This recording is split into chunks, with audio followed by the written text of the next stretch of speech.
तो इसका बहुत प्रैक्टिकल स्वरूप बाबा ने दिया है, क्योंकि बाबा ने ये कहा था कि इसको पास्ट करना है, पास्ट को पास करना है, सिर्फ पास नहीं करना है, पास विद ऑनर होकर के पास करना है। तो ये बहुत ही, मुझे खुद को ये बहुत अच्छी पॉइंट लगी, मैं शुरू में जो कह रही थी कि इस वक्त जो टाइम चल रहा है उसके हिसाब से हम पुराने वर्ष को विदाई देकर के नए वर्ष में अभी एंटर करने वाले हैं। तो उसके लिए ये बहुत ही अच्छा पुरुषार्थ है, पास विद ऑनर होकर इसको पास करना है। क्योंकि बाबा ने ये भी बताया, बहुत सूक्ष्म रीति से बताया कि अभी जो ये मोमेंट है, जो पास्ट बीत गया, बाबा उसकी बात नहीं कर रहे हैं। बाबा ने ये कहा था जो अभी ये चल रहा है, ये घड़ी जो प्रेजेंट है, ये पास्ट हो जाएगी ना। तो इसको मैंने पास्ट किस तरह से करना है, कैसे रिकॉर्ड करना है। तो दूसरी पॉइंट भी देख रहे हैं, बीती को श्रेष्ठ विधि से बीती किया। एक तो जो बीत गई, पास्ट हो गया, अभी मेरे हाथ से निकल गया, लेकिन साथ साथ जो अभी अभी ये मोमेंट है, मैंने एक सेंटेंस जो बोला, ये भी तो रिकॉर्ड हो गया ना पास्ट में, और जो फ्यूचर था वो प्रेजेंट बन गया। तो इसको मुझे कैसे बीती करना है, इसको मुझे श्रेष्ठ विधि से बीती करना है। मतलब अभी जो मोमेंट पास किया, इसको बाद में जब मैं याद करूं, तो मुझे इसके ऊपर कोई भी रिग्रेट, कोई भी रिपेंटेंस, कोई पश्चाताप ना हो, इस तरह से रिकॉर्ड करूं। तो पुरुषार्थ तो सारा इस मोमेंट का है, प्रेजेंट मोमेंट का है, लेकिन ये प्रेजेंट पास्ट बनने वाला है, और उसमें मुझे श्रेष्ठ विधि से इसको बीती करना है। और वो श्रेष्ठ विधि क्या होती है, एक तो जो तीसरा पॉइंट है, पाठ पढ़ना, उसमें से लेसन ले लिया मैंने, चलो जो भी हुआ अपनी तरफ से हमने बेस्ट किया, फिर भी कुछ ना कुछ ऐसा हुआ, और कोई ऐसी चीजें होती हैं जो हमारे हाथ में नहीं थी, दूसरों ने किया, और क्योंकि उन्होंने ऐसा कुछ किया जो हम कंट्रोल नहीं कर सकते थे, उसमें हम दुख भी ले सकते हैं, उसमें हम ये भी फील कर सकते हैं कि ये क्या हो गया, क्यों हो गया, क्वेश्चन मार्क्स भी उठा सकते हैं, और ज्यादा टाइम वेस्ट कर सकते हैं। लेकिन दूसरा ये है, जो बाबा ने विधि बताई है, कि उसमें भी हम एटलीस्ट हमारे जो रिस्पॉन्सेस थे उसके लिए हम लेसन ले सकते हैं। दूसरे ने जो भी किया, लेकिन उसमें मेरा रिस्पॉन्स कैसा रहा, और मेरा रिस्पॉन्स सिर्फ आउटसाइड रिस्पॉन्स नहीं, मेरा इनसाइड रिस्पॉन्स भी कैसा रहा। चलिए हम बाहर से चुप हो गए, बाबा ने कहा ना कि कोई, जैसे कल बाबा ने कहा था चुप हो जाओ, कोई एक हाथ की ताली तो नहीं बजा सकते, आप ताली नहीं बजाओ। समझो हम चुप हो गए, हमने बहुत श्रेष्ठ विधि अपनाई, हमने साइलेंस कर लिया, लेकिन मन में हमारे क्या थॉट्स चल रहे थे, मेरा उस आत्मा के प्रति क्या वाइब्रेशन है, उसके प्रति फिर भी मेरे अंदर गुड विशेस है। अगर वो नहीं है, तो पहले तो मुझे इसको करेक्ट करना है। नहीं तो हमें सूक्ष्म चेकिंग अगर ये वाली नहीं होती है, तो कई बार हमें ये लगता है कि हम तो बहुत अच्छा कर रहे थे, विधि से कर रहे थे, लेकिन फिर भी वो व्यक्ति ठीक नहीं हो रहा है, फिर भी मुझे वैसा रिस्पॉन्स नहीं मिल रहा है। तो इसीलिए पास विद ऑनर माना फिर सारे एस्पेक्ट्स को ध्यान में रखना है।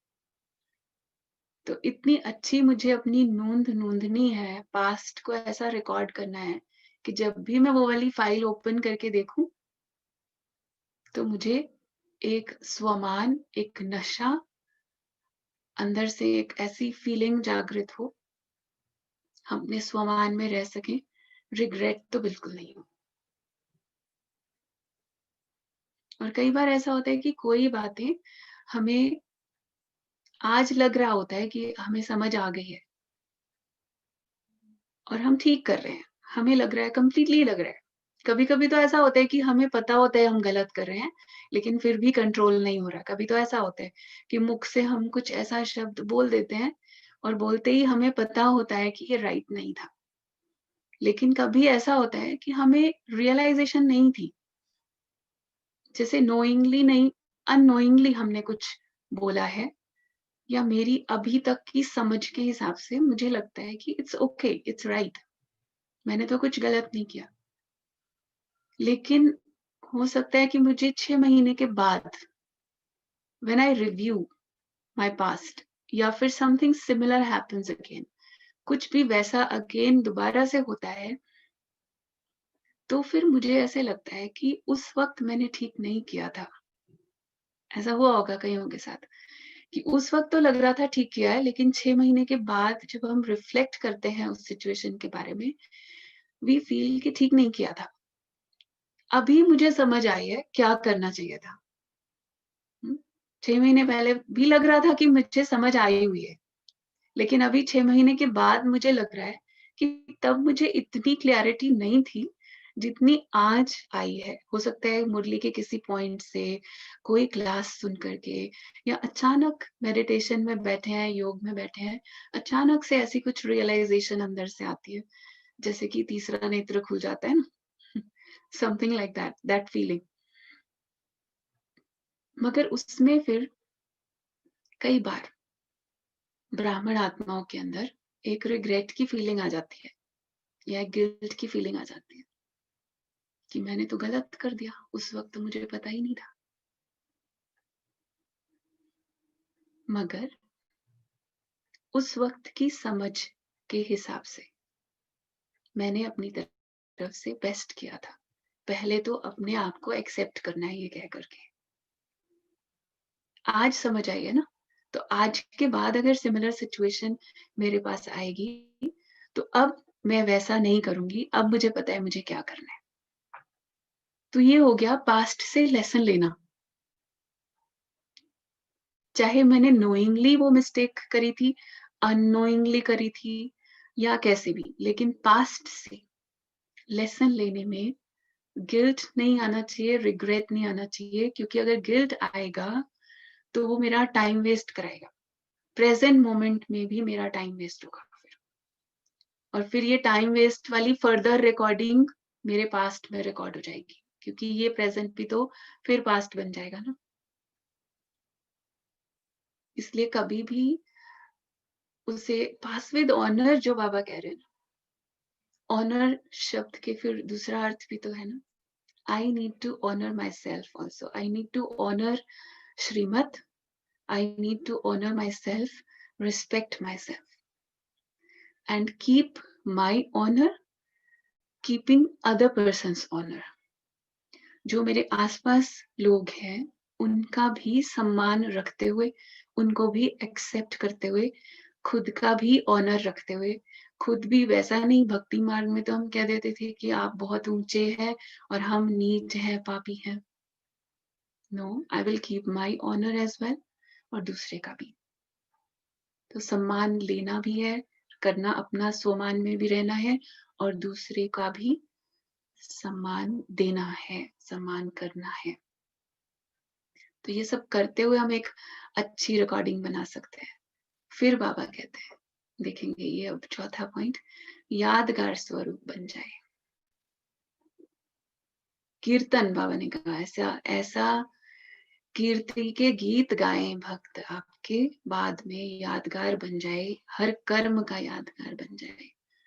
जो आज भी बाबा ने कहा, खाना, उठना, बैठना, चलना, हर चीज ऐसी हो जाए कि देख करके लोगों को इंस्पिरेशन मिले। और सिर्फ ऐसा नहीं कि भक्ति मार्ग में जाकर के उसका यादगार बनेगा, नहीं, आज भी यादगार बनता है। किसी, आप एक ऐसी पर्सनालिटी से मिलते हो, आप देखते हो इतनी रॉयल्टी है, आपको लगता है बोलने का, चलने का, किसी से बात करने का, कोई भी बात का रिस्पॉन्स कैसे दिया उस व्यक्ति ने, हर चीज ऐसे लगती है इज सो रिफाइन। तो वो जो चीज, वो रिफाइननेस जितनी ज्यादा हमारे कैरेक्टर में, हमारी पर्सनालिटी में आती जाती है, आज की डेट में भी अनेकों के लिए इंस्पिरेशन बन जाती है। एक शब्द आपके मुख से निकला हुआ, एक फ्रेज आपके मुख से निकला हुआ, बहुत देर तक, लॉन्ग टर्म तक किसी को प्रेरणा देता रहता है, मोटिवेट करता रहता है। तो ऐसा बन जाए यादगार। ऐसे नहीं यूं ही कैजुअली कुछ भी बोल दिया। Now this is not our life, casual life. अभी हमारा जो जीवन है, बाबा ने बोला अटेंशन वाला जीवन है, मगर अटेंशन का टेंशन भी नहीं होना चाहिए ना। अटेंशन का भी टेंशन हो जाता है कोई कोई को। सो आई वुड जस्ट से कि जैसे सिर्फ बाबा कई बार कहते हैं स्मृति और विस्मृति का खेल है। स्मृति का स्विच ऑन होता है तो सब कुछ अच्छा अच्छा चलता है, और जैसे ये स्मृति का स्विच ऑफ हो जाता है तो फिर गड़बड़ हो जाती है। फिर जैसे नहीं होता है कि वैसे तो हम संगम युग पर ही हैं, लेकिन कभी कभी छुट्टी लेकर के थोड़ी देर के लिए कलयुग में चले जाते हैं, संगम युग से छुट्टी ले लेते हैं। तो संगम युग से छुट्टी नहीं लेनी है बीच में, कॉन्स्टेंटली कंटिन्यूअसली हम यहाँ हैं और संगम युग पर हैं, मतलब कांस्टेंट अवेयरनेस, सदा काल की स्मृति। क्योंकि संगम युग यहीं से तो है, स्मृति से ही तो है संगम युग। वैसे तो दुनिया में कलयुग ही चल रहा है ना। ये हमारी सिर्फ स्मृति है जो हमें संगम युग पर लेकर आती है। जैसे ही बाबा ने हमें ये अवेयरनेस दी, हमें याद आया कि हम कौन सी आत्माएं हैं। हम कलयुग में उन्हीं लोगों के बीच में होते हुए भी हम संगम युग पर आ गए ना। तो एकदम से जैसे ये मेमोरी का स्विच ऑन हो गया, अवेयरनेस का स्विच ऑन हो गया, तो इसको ऑन ही रखना है।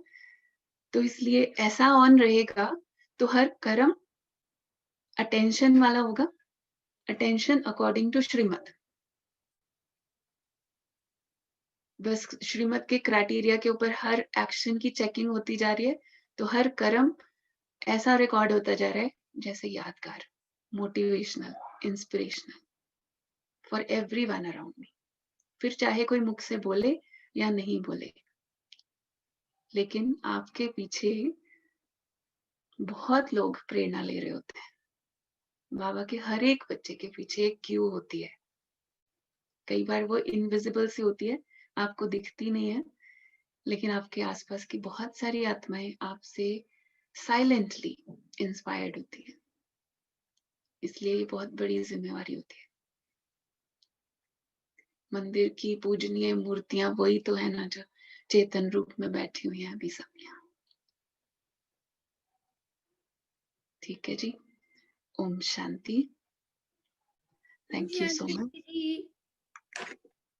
शांति दीदी।